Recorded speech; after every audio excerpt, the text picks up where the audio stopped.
हे दोस्तों, फिर से आ गए हैं हम। बातें चल रही है हमारी केमिकल काइनेटिक्स पर, और इस वाले पार्ट में हम लोग कोलिजन थियरी पर थोड़ी बात करेंगे। Collision theory for rate of reaction.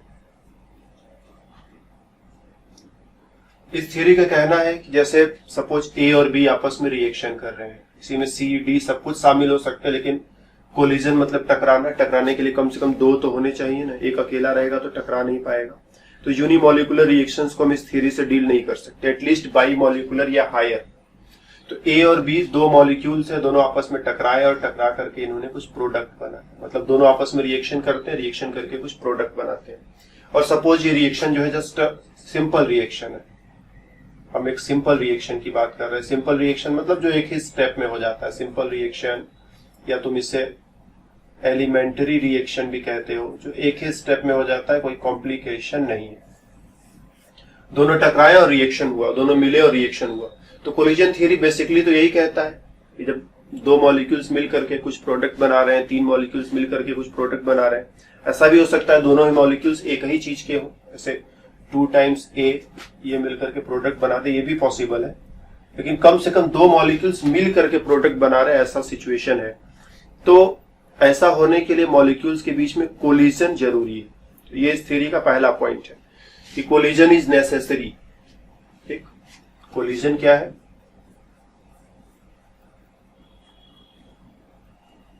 Collision is necessary. ये नेसेसरी में कुछ ज्यादा एस और ज्यादा सी लगा दिया है क्या हमने? छोड़ो, तुम इसको देख लेना ना। Collision is necessary specially for by molecular reaction. अगर हम एक बाई मॉलिकुलर रिएक्शन को मॉडल बना करके पढ़ रहे हैं,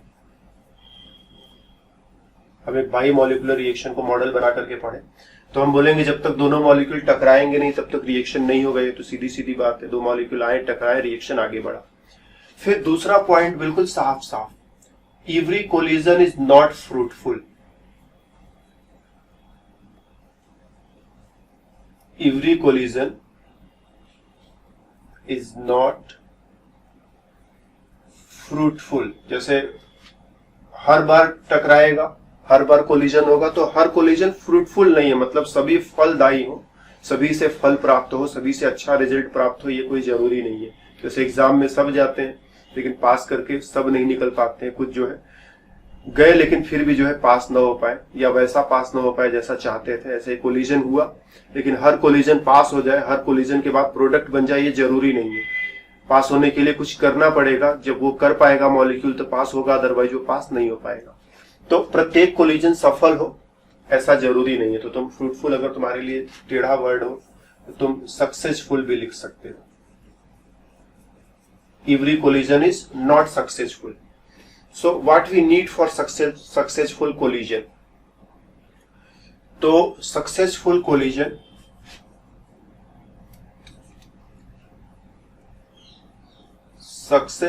collision needs क्या क्या चीजों की जरूरत होगी? जैसे दो मॉलिक्यूल्स टकराए तो उनके बीच में जो कोलिजन हो रहा है वो सक्सेसफुल हो जाए, उसके लिए क्या क्या चीजों की जरूरत होगी?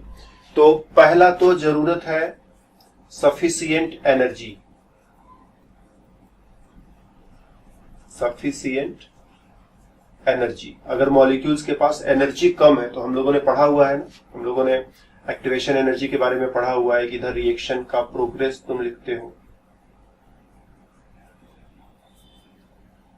इधर जो है तुम एनर्जी लेते हो, रिएक्टेंट्स की एनर्जी, प्रोडक्ट की एनर्जी, ट्रांजिशन स्टेट की एनर्जी, और कुछ इस तरह का ग्राफ बनाते हो। और ये कहते हो कि ट्रांजिशन स्टेट से लेकर रिएक्टेंट तक के बीच का जो एनर्जी का गैप है, इस गैप को तुम एक्टिवेशन एनर्जी नाम देते हो। और अगर मॉलिक्यूल्स के पास एनर्जी कम है तो कभी भी ये बैरियर को पार करके प्रोडक्ट तक नहीं पहुंच पाएंगे। तो मतलब मॉलिक्यूल्स के पास सफिशिएंट एनर्जी होनी चाहिए, वो एनर्जी बैरियर को पार कर पाए। अगर एनर्जी कम है तो टकराएंगे, लेकिन फिर भी जो है ट्रांजिशन स्टेट नहीं बन पाएगा, ट्रांजिशन स्टेट तक कभी पहुंचेंगे नहीं। जब ट्रांजिशन स्टेट नहीं बना तो प्रोडक्ट नहीं बनेगा। इसीलिए टकराते समय मॉलिक्यूल्स के पास सफिशिएंट एनर्जी है। मान लो 40% मॉलिक्यूल्स के पास एनर्जी है और 60% मॉलिक्यूल्स के पास एनर्जी नहीं है। सिर्फ 40% मॉलिक्यूल्स ही प्रोडक्ट में बदलने के लिए अभी एलिजिबल है, बाकी 60% किसी काम के नहीं है। तो सफिशिएंट एनर्जी। और दूसरी चीज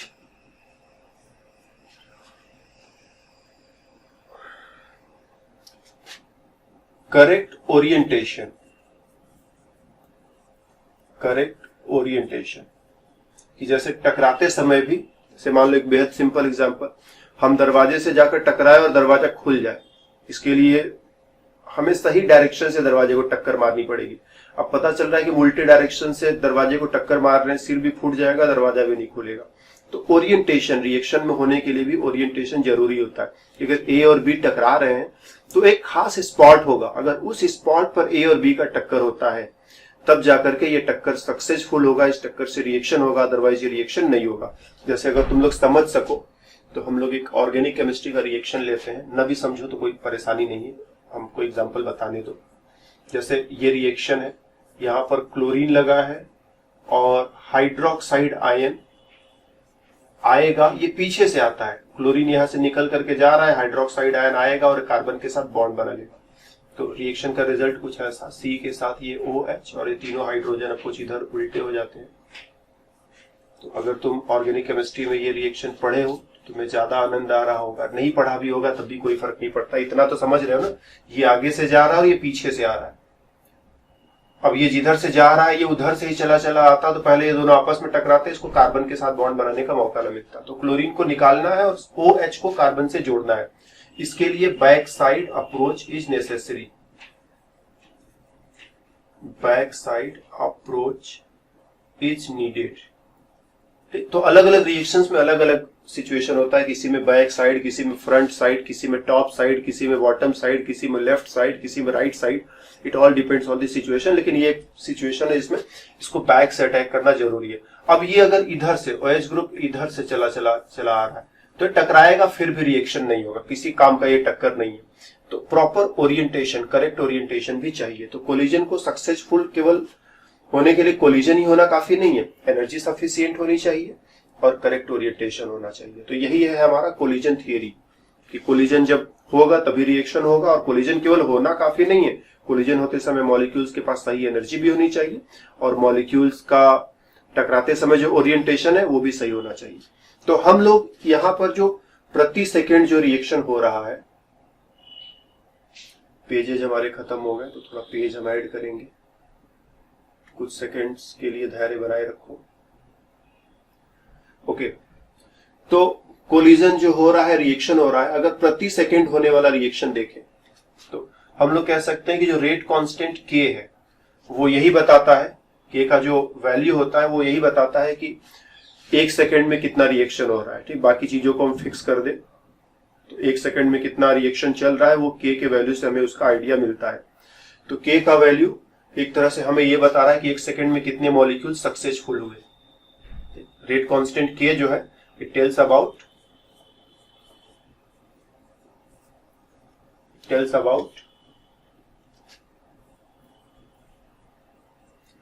नंबर ऑफ सक्सेसफुल कोलिजन्स। जो रिएक्शन हो गया उसी के बारे में बता रहा है, जो फेल हो गया उसकी तो कोई बात ही नहीं कर रहा। तो it tells about number of successful collisions each second, प्रत्येक सेकंड में। ठीक, अब बाकी के भी कंडीशंस होते हैं, उनको हम लिख करके कॉम्प्लिकेशन नहीं बढ़ा रहे हैं, just let us B simple. प्रत्येक सेकंड में कितने कोलिजन सक्सेसफुल हो रहे हैं वो K के वैल्यू से पता चलता है। अब देखो कितने कोलिजन सक्सेसफुल हो रहे हैं वो तीन चीजों पर डिपेंड करेगा। पहला, कोलिजन हुए कितने थे।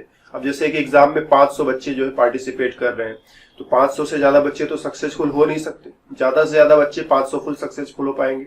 तो कितने बच्चे पार्टिसिपेट कर रहे हैं इस पर डिपेंड करेगा। इसी तरह से कोलिजन्स का जो सक्सेस का रेट है, कितने मॉलिक्यूल्स ने आपस में कोलिजन किया, कितने मॉलिक्यूल्स आपस में टकरा रहे हैं, इस पर तो पहले डिपेंड करेगा ही करेगा। तो हम इसको बोलते हैं फ्रीक्वेंसी फैक्टर। फ्रीक्वेंसी फैक्टर कि जैसे मान लो 1,00,000 बार जो है, 1,00,000 बार कोलिजन जो है हो पाया, तो 1,00,000 मॉलिक्यूल्स प्रोडक्ट में बदल सकते हैं, यह मान करके चले, मल्टीप्लाइड विथ एनर्जी फैक्टर, देखिए एनर्जी फैक्टर से पहले हम क्या करते हैं, हम प्रोबेबिलिटी फैक्टर लिख देते हैं। प्रोबेबिलिटी फैक्टर,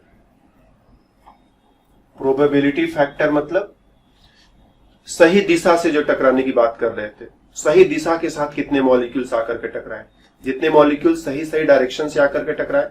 अब मान लो इसमें जितना कोलिजन हो उसमें से सिर्फ आधे मॉलिक्यूल्स, मतलब 1,00,000 का आधा कितना हो जाएगा, 50,000, तुम आधा से और मल्टीप्लाई कर दो ना। तो प्रोबेबिलिटी फैक्टर, 1,00,000 मॉलिक्यूल्स ने पार्टिसिपेट किया, उसमें से आधे 50% मॉलिक्यूल्स अच्छे से टकरा रहे और 50% मॉलिक्यूल अंट संट किसी भी डायरेक्शन से आकर के टकरा गए। जैसे 1000 बच्चों ने एग्जाम में पार्टिसिपेट करने को सोचा, उसमें से 200 बच्चों ने फॉर्म ही गलत भर दिया, उसमें जो है अपने नाम की जगह पड़ोसी का नाम भर दिया, और जब एग्जाम देने गए तो एग्जाम देने को नहीं मिला। तो ये तो 200 बच्चे तो ऐसे ही जो है डिस्क्वालीफाई हो गए, उनको तो एग्जाम देने का ही मौका नहीं मिलेगा, फिर वो सफल होंगे कि नहीं सफल होंगे वो बात की बात है। तो कुछ बच्चे जो है एग्जाम में फॉर्म गलत भर दिए, वो बाहर हो गए। तो 1,00,000 बच्चे जो एग्जाम देने गए और आधे बच्चे जो है गलत फॉर्म भर के बाहर, आधे बच्चे गलत सही फॉर्म भर के अंदर। तो प्रोबेबिलिटी फैक्टर 1/2 कह दिया, मतलब 50% चांस है कि मॉलिक्यूल सही सही टकरा जाए। तो अब ये दोनों को मल्टीप्लाई करेंगे तो आंसर आएगा 50,000 मॉलिक्यूल सक्सेसफुल हो सकते हैं। अब इस 50,000 मॉलिक्यूल्स में से भी एग्जाम के दिन जो बच्चे हैं उसमें से जो कुछ बच्चे बीमार हो गए, उनके पास एनर्जी कम है, वो एग्जाम देने नहीं जा पा रहे हैं, तो क्या वो पास हो पाएंगे? आंसर है नहीं। जो बच्चे एग्जाम देने जाएंगे वही नहीं सक्सेसफुल होंगे। तो यहां से फिर चलो मान लेते हैं यहां से जो है जितना यहां तक बच्चे बचे हुए हैं सही फॉर्म वगैरह भर करके, उसमें से कुछ % बच्चे जो है सही सही एग्जाम में लिख करके पास होंगे। उसका फ्रैक्शन चलो हम कर देते हैं 3/4, मतलब 75%। जितने बच्चे यहां पर अभी हैं उसका 75% बच्चे अब एग्जाम पास हो पाएंगे। तो ये है एनर्जी फैक्टर। एनर्जी फैक्टर, तो जो के का हमारा वैल्यू है, ये के का वैल्यू 3 पार्ट में तोड़ा जा सकता है। फ्रीक्वेंसी फैक्टर, कितने मॉलिक्यूल्स टकराए, फिर उसमें से कितने मॉलिक्यूल्स सही दिशा से टकरा रहे हैं, सही ओरिएंटेशन से टकरा रहे हैं, और फिर जितने मॉलिक्यूल्स होगा, जैसे 1,00,000 में से आधे मॉलिक्यूल सही दिशा से टकराए, मतलब ये हो गया 50,000। अब 50,000 का भी 3/4 75% निकाल लोगे, तो अब इतने मॉलिक्यूल्स जो है उनके पास सही सही एनर्जी है। तो टोटल इतने मॉलिक्यूल्स इसको सॉल्व करोगे कितना हो जाएगा, 50,000। 50,000 को 4 से डिवाइड कर दो, 12,500 हो जाएगा। 12,500 को मल्टीप्लाई कर दो 3 से, तो 37,500। मतलब 1,00,000 मॉलिक्यूल चले थे, 1,00,000 मॉलिक्यूल में से 50,000 मॉलिक्यूल जो है वो फॉर्म सही सही फिलअप कर पाए, और 50,000 मॉलिक्यूल्स में से 37,500 मॉलिक्यूल ही एग्जाम में पास हो पाए, और बाकी के मॉलिक्यूल पीछे रह गए, उनके पास एनर्जी कम थी। तो ये जो के का वैल्यू है 3 फैक्टर्स में है, 3 पार्ट में तोड़ा जा सकता है। Frequency factor, probability factor, energy factor. जो आर्हेनियस इक्वेशन हम लोग लिखते हैं उसको लिख सकते हैं के बराबर ए इंटू e⁻⁻ तो ये चीज जो है ये एनर्जी फैक्टर हो गया, और ये ए जो है फ्रीक्वेंसी फैक्टर और प्रोबेबिलिटी फैक्टर का मिला जुला जो है रूप है। इसमें इस ए के अंदर दोनों है जिसे तुम प्री आर्हेनियस फैक्टर बोल देते हो। तो ए के अंदर फ्रीक्वेंसी फैक्टर भी शामिल है, प्रोबेबिलिटी फैक्टर भी शामिल है, और ये जो e⁻⁻ होता है ये एनर्जी वाला फैक्टर है। ये एनर्जी को बताता है कि कितने मॉलिक्यूल्स है जो एनर्जी वाइज सही सही रिएक्शन में पार्टिसिपेट कर सकते हैं। तो इस चीज को हमें ध्यान रखना है कि मॉलिक्यूल्स टकराएंगे सही दिशा से और सही एनर्जी से टकराएंगे तब रिएक्शन होगा, और उसको मैथमेटिकल वे देने के लिए हम कहते हैं कि ए को जो है 3 पार्ट्स में तोड़ा जा सकता है। हमने सिंपल एग्जांपल भी लेकर के तुम्हें बताया, फिर कहा आर्हेनियस इक्वेशन से अगर इसको रिलेट करें तो ये वाला पोर्शन एनर्जी फैक्टर हो जाएगा, और ये वाला पोर्शन जो है इन दोनों को मिला करके बनता है। And that's all. यही हम लोगों को कोलिजन थियरी के बारे में बातें करनी थी, और इस थियरी पर जो है हमें देखो जितना मेरा एक्सपीरियंस और जितना मेरा नॉलेज था वो हमने अपनी तरफ से शेयर किया। इसको और अच्छा जानने के लिए तुमको बुक्स में थोड़ा और सीरियसली पढ़ना पड़ेगा। हमने बेहद ही सिंप्लीफाइड, जिसमें कोई कॉम्प्लिकेशन नहीं था। बुक में पढ़ते हैं तो बहुत सारी टेढ़ी मेढ़ी खतरनाक चीजें भी मेरे को पढ़ने को मिलती है, तो मेरे को समझ नहीं आता है कि इसका क्या करें। मेरे को जो समझ में एक बार आ गया है, हमने उसको सिंप्लीफाई कर लिया अपने दिमाग के अंदर, वो तो ठीक है, इतना मेरे को पता है। लेकिन और भी बहुत सारी टेढ़ी मेढ़ी बातें लिखी रहती, तो उन बातों को हम अवॉइड कर देते हैं, क्योंकि वो इतनी कॉम्प्लिकेटेड रहती है कि मेरे को भी अच्छे से समझ में नहीं आती है। तो हम कहते छोड़ो यार, जितना मेरे को आता है उतने से सब काम बन जाता है ना, उतने से हमने PhD तक कर डाला, कोई कमी जो है आई नहीं। बाकी अब मेरे को स्पेशली केमिकल काइनेटिक्स में कोई बड़ा रिसर्च करना होगा, तभी जो है इसके आगे और खोजने की जरूरत है। अदरवाइज कोई भी कॉलेज हो, कोई भी क्लास हो, कोई भी पढ़ाई हो, कोई भी एग्जाम हो, जितना मेरे को आता है उतने में सब हो जाता है। तो आई होप इतने में तुम्हारा भी काम हो जाएगा। फिर भी और सीरियस स्टडी करना चाहते हो तो books and internet is available, तुम जितना खोजो जितना पढ़ो तुम्हारी मर्जी। इस क्लास में मेरी तरफ से फिर इतना ही, चलते हैं, बाय बाय।